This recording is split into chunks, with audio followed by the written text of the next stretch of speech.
এখন আমরা চলে যেতে চাই টিএসসিতে, সেখানেও বিক্ষোভ সমাবেশ চলছে এবং তাদের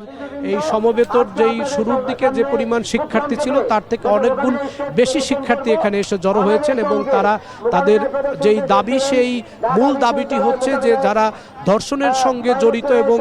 এই পর্যন্ত যে কয়েকটি আলোচিত ঘটনা ঘটেছে ধর্ষণের, সেই ঘটনায় যারা বিচার পাননি, ভুক্তভোগী পরিবার যারা বিচার পাননি, মূলত সেই পরিবারগুলোর পক্ষেই শিক্ষার্থীরা কথা বলছেন এবং শিক্ষার্থীদের দাবি হচ্ছে যে দৃষ্টান্তমূলক শাস্তি যদি প্রতিষ্ঠা করা যায়, যদি দৃষ্টান্তমূলক শাস্তি দেয়া হয় তাহলে আগামী দিনে নারীর যে নিরাপত্তা, নারীর প্রতি যে সহিংসতা সেটি বন্ধ হবে, নারীর নিরাপত্তা নিশ্চিত হবে। সেই বিষয়টিকেই এখানে তারা গুরুত্ব দিচ্ছেন এবং শিক্ষার্থীদের মধ্যে একটি স্বতঃস্ফূর্ত অংশগ্রহণ দেখা গেছে এবং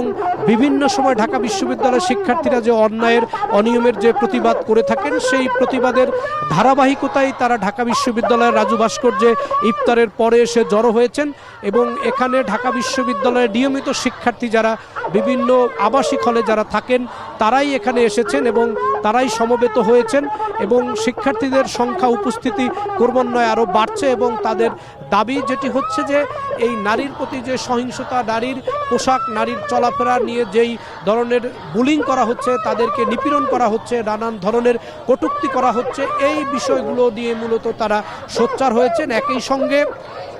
এই মাগুরার ঘটনাটি সবার মধ্যে দাগ কেটেছে এবং মাগুরার যেই পাশবিক ঘটনা, যে নৃশংস যেই ঘটনা, এই ঘটনাটির ফলেই মূলত শিক্ষার্থীরা তারা এখানে জড়ো হয়েছেন এবং এখানে তারা এসে কথা বলছেন। আমরা দেখতে পাচ্ছি যে বৈষম্য বিরোধী ছাত্র আন্দোলনের এবং কোটা আন্দোলনের সময় যারা এখানে আন্দোলনের নেতৃত্ব দিয়েছিলেন, ঢাকা বিশ্ববিদ্যালয়ের শিক্ষার্থীদের যে আন্দোলন, সেই আন্দোলনের অন্যতম একজন পরিচিত মুখ উমামা ফাতেমা, তিনি কিছুক্ষণ আগে এখানে এসেছেন এবং তিনি এসে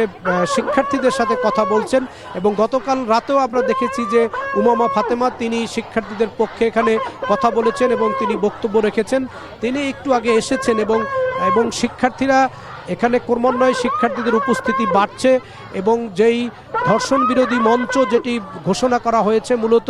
সেই মঞ্চের আহ্বানেই আজকে শিক্ষার্থীরা এখানে এসেছেন এবং শিক্ষার্থীরা এখানে মূলত তাদের নিজেদের যেই তাগিদ রয়েছে, নিজেদের যেই প্রতিবাদের যেই ভাষা রয়েছে সেই ভাষায় তারা এখানে সমবেত হয়েছেন, তারা এখানে জড়ো হয়েছেন, সমাবেশ করছেন, প্রতিবাদ সমাবেশ করছেন। তাদের একটি দাবি, সেটি হচ্ছে যে ধর্ষকের বিচার করতে হবে অতি দ্রুত এবং সরকারের পক্ষ থেকেও আজকে যেটি আইন উপদেষ্টা সচিবালয় বলেছেন যে তারা 15 দিনের মধ্যে তদন্ত শেষ করে 90 দিনের মধ্যে এই যেই মাগুরার যেই শিশুটি ধর্ষণের শিকার হয়েছে তার সেই জড়িত এই ঘটনার সাথে যেই ধর্ষক তার বিচার করার জন্য সরকার তাদের পক্ষ থেকে তার অবস্থান স্পষ্ট করেছে। একই সঙ্গে স্বরাষ্ট্র উপদেষ্টা তিনিও বলেছেন যে রাস্তাঘাটে চলাফেরা করতে। ধর্ষণ ও নারী নিপীড়নের প্রতিবাদে সারা দেশে বিক্ষোভ চলছে, তারই পরিপ্রেক্ষিতে আমরা দেখছিলাম ঢাকার নীলক্ষেতে ও টিএসসিতে সেই বিক্ষোভের বিস্তারিত জানাচ্ছিলেন আমাদের সহকর্মীরা।